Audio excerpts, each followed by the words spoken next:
took place when I was 19, now 28.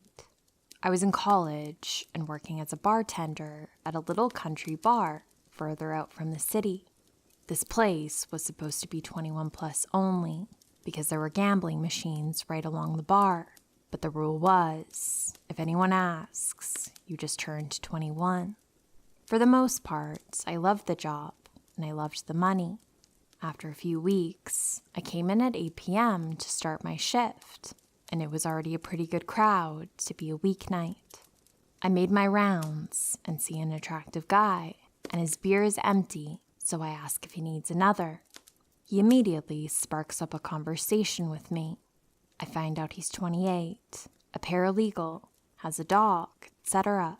He finishes up his beer and leaves me a $20 bill as a tip, with a rose he made out of a bar napkin. This continued nightly for about a week, and we eventually exchanged phone numbers. I ended up letting him know that I wasn't 21, just in case things progressed, and he said he didn't mind, blah blah blah. He would come to the bar nightly, text me after he left, and the following days, until he came back to the bar that night. About 2 weeks go by, and I take a long weekend to go out of town, around 3 hours away. It was St. Patrick's Day weekend that year, so my friends and I went to party, of course. The guy, we'll call him Patrick, that's convenient, was continuing to text me, but I never let him know I was going anywhere. Things weren't serious to me. I never hung out with him outside of my work shifts, so what was there to tell? I then get a phone call from some of the girls at work, telling me there's a guy there that will not stop asking where I am and when I'm coming into work. Turns out, it's Patrick. Immediate red flag to me, but I didn't want to deal with the drama, so I text him and let him know I'll be back on Sunday, leaving out that I would be back and going straight to work that evening, because honestly, I didn't want him to know I'd be at the bar. He continues to text me all weekend, and I respond to keep the peace. I show up to work that Sunday to a new bouncer the owner hired. I can't tell you why, but I had this feeling, so I go ahead and spill about Patrick onto him, just in case he showed up.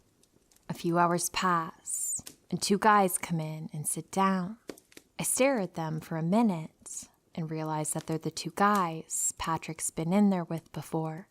I ask if they want anything, and they just ask for water. Sure enough, after I notice one of them make a phone call, here comes Patrick in the door. I immediately shoot the bouncer a look, and he catches my drift. Patrick sits down, and I keep the convo short and get his beer. He just keeps watching every single move I make. They eventually get up and go to the pool table and the jukebox. Next thing I know, Brown-Eyed Girl is playing.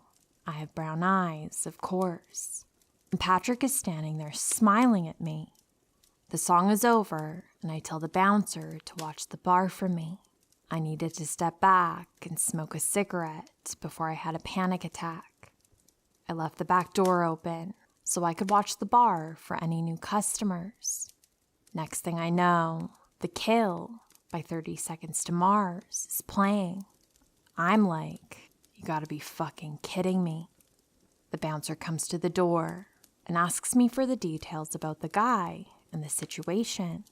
Here comes Patrick, storming towards us. So he's why you're not interested anymore? Literally starts a scene, going on about how he's heartbroken and can't believe I could do this to him. I'm just standing there, smoking another cigarette, watching the crazy unfold on this guy. The bouncer finally gets him out, and after a few minutes, I felt like I could breathe and go on about my night. It's 3 a.m., so we start to clean up, and the bouncer goes to take the trash out. He comes in and locks the door and tells me Patrick is in his car in our parking lot, but not to worry because he'll walk me to my car, and not to go straight home in case Patrick tries to unleash some more crazy on me. So I leave, and sure enough, in my rear view, is the face of a stalker. I decide to go to Sheets and get some breakfast and dinner. That's a well-lit, busy place any time of day, right? I go in and order my food, and here comes Patrick. I keep my back to him, hoping he'll take a hint. But this guy comes right up to me, and he puts his arm around my shoulders. I step to the side, and he just casually laughs and then grabs my hand. I honestly can't even remember what I said, but something along the lines that he's a psycho, and he leaves. I pay for my food, no sign of him in the parking lot, and head to my apartment. I remember being extremely anxious because you have to park across the street, but I made sure to have my keys ready and everything in my hands to make a run for it. I get inside, lock the door, eat my food, shower, and finally lay down. Then I hear it. The doorknob slightly jiggling. I was frozen in fear. I hear it again, this time louder. I went to get up to look into the peephole, but the floor was so old and squeaky, I took one step and was frozen again. This went on for minutes, and then it finally just stopped. It was going to be daylight soon, so I just laid there until I felt safe. I got a text from Patrick the next day, apologizing for the night before, asking to get lunch, and says he wants me to meet his mother. I tell him to stop contacting me. I found him on Facebook and went ahead and blocked him so he couldn't use that as a way to communicate. The texts continued daily for months with no response from me. And I remember one day I didn't get a text and thought, it's finally over. I received one text a year until I got a new number around 5 years ago, and it would always say, thinking of you. Luckily, I moved away and never ran into him again. I just can't help but think what would have happened if I would have gotten serious or went on a date with the guy. Yikes.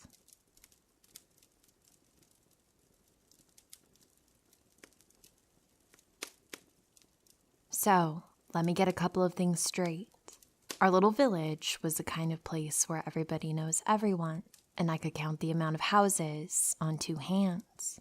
We were a really quiet and close-knit community, and nothing ever happened there, proper out in the stick stuff. One night, a few years ago, my mom and stepdad had gone out to this concert and left me in charge of my little brother and the dog. I wasn't very old, about 14, and I felt really proud that my parents trusted me enough to do that. I thought I was a pretty cool big brother, and I thought we'd be doing cool babysitter stuff, like staying up late, eating pizza, etc.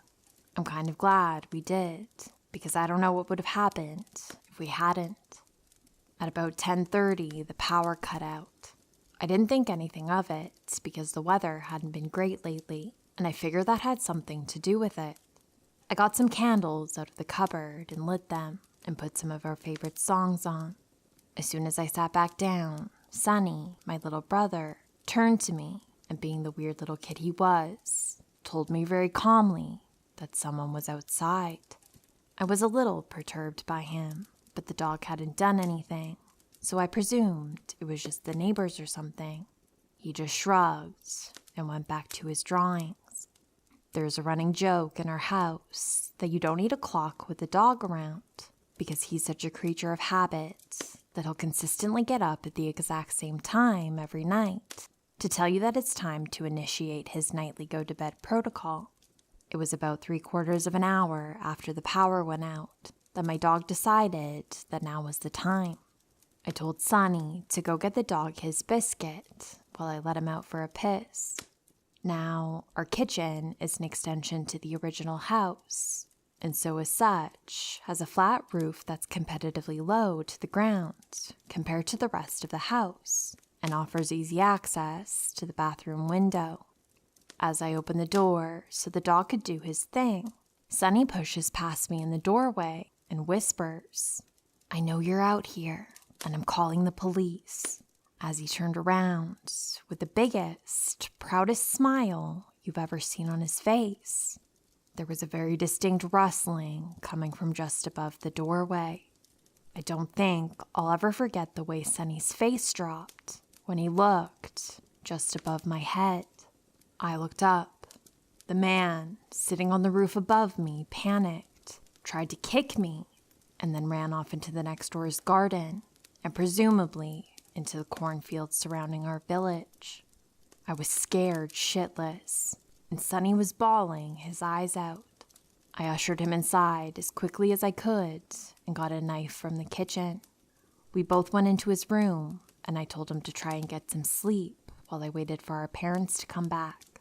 It was an agonizing, long 4 hours before they did. My stepdad immediately went outside to check to see if everything was all right.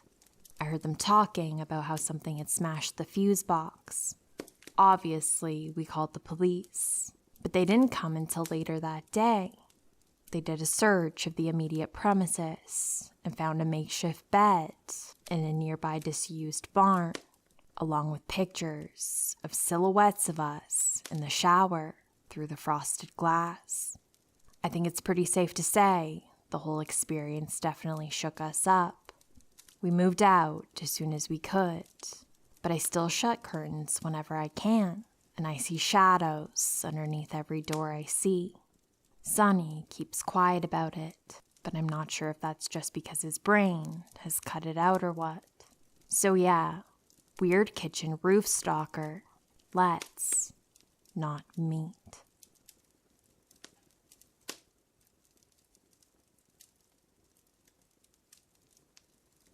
In the 8th grade, I had a stalker, one that I never saw, and one that never said anything of malice towards me. Back in the 8th grade, probably halfway through the school year, I received a phone call from an unknown caller. Usually, I would not answer for a number I didn't recognize, or sometimes I would do so in an accent, but I would always hang up after a second or two. Things changed, however, when the second I answered, I heard a man say my full name in a questioning tone, like if he was asking for confirmation that this was me. Being just a kid and thinking this was one of my parents' friends or someone who I could talk to, I told him that it was me. Big mistake, but I didn't know at the time. That first phone call I don't remember much of, except that he hung up not long after I said that it was me. Some time passed, maybe less than a week, when I got an unknown call again. I didn't answer, and then I just kept getting spam calls. So I finally answered, and this guy was asking me about what shows I like to watch. I got the idea that maybe I shouldn't be talking to this guy, so I just hung up. Not much longer, another couple calls came in, until I said to stop calling me, and he responded something to the effect of, "Hanging up mid-conversation is rude." My dad heard me and asked who I was talking to, so I told him I didn't know and handed him the phone. My dad asked who it was and to stop calling my number in his angry dad tone. Then he got a confused face for a second, before getting really angry and shouting at them before they abruptly hung up. My dad later told me that this person knew my father's name, Carlos, and he had told him, "Don't be so angry, Carlos," before hanging up. Pretty soon, these calls would happen at least once a day, and I would almost always hand the phone to my dad for him to yell at the guy. We told all our friends and family to stop if they were prank calling me. We tried getting the police involved, and we also contacted my middle school, saying there was a guy being creepy with me. The guy would never call during school hours, and he usually would call at first when I was home alone, but soon switched it up to calling around the time my father got home from work. This guy sounded young. For a long time, we thought it was my uncles or their friends playing pranks on us. He sounded maybe mid to late 20s, and he sounded sort of Latino. Never had an angry tone, and never said anything malicious. But he was a stalker, and he knew the names of my parents, sister, my dogs, some cousins, and my grandparents. He never called when we had company over, and it was never after like 8 p.m. At one point, I was sitting in my room and got a call. By this point, it was nearing the last few weeks of school, and because this guy never said anything bad, and the police said there was nothing they could do, I just answered the phone and asked what he wanted. I remember, clear as day, he was listing off video games, Red Dead Redemption, Modern Warfare 2, Halo 3, etc. I looked at my disc stand and saw that he was reading off the list in order that my games were, top to bottom. I stood up and looked out the window, but nobody was there. After the list was done, I just stood there, and he told me something about me having good taste in games, and that we should play sometime. At this moment, I was scared shitless. I cried and called my dad. He came home early, and we realized, like idiots, that we could just change my number. We changed my number, and I purged my Facebook account, and we all set our accounts to private. Maybe 6 months later, we moved, and after changing the number, I never got any calls from this guy. The reason I came to tell this story is because I've been getting unknown numbers calling me for the past couple of days, and I never answer them anymore. But telling my girlfriend about it, she reminded me about the guy. So, I will be changing my number soon, as a precaution. Hi friends, I hope you're having a wonderful day and you like these creepy stories. If you enjoyed the video, please take a moment to like, comment, and subscribe if you haven't already. Thank you so much for your time. Thank you for being here. Please take care and sweet dreams.